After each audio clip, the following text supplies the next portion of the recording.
আসসালামু আলাইকুম বন্ধুরা, আশা করি সবাই ভালো আছেন।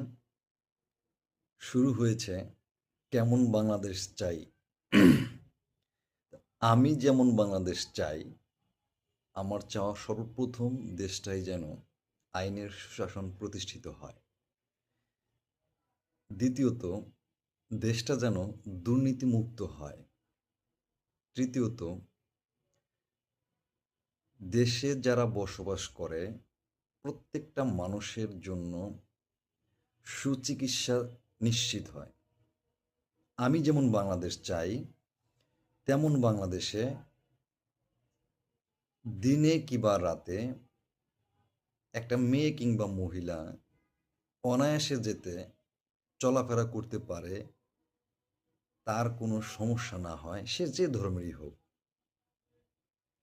স্বাধীন, মুক্ত, শালীনতা বজায় রেখে চলাফেরা করার জন্য।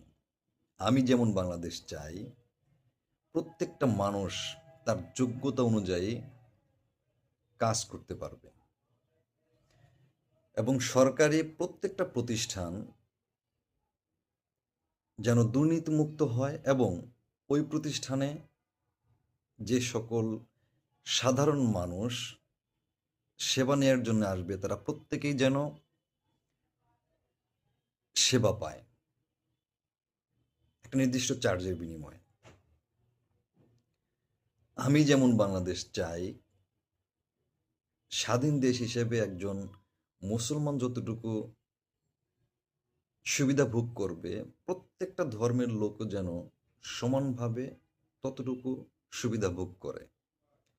আমি যেমন বাংলাদেশ চাই, দেশটাই যেন শিক্ষিত নয়, সুশিক্ষিত লোক দ্বারা ভরে যায়।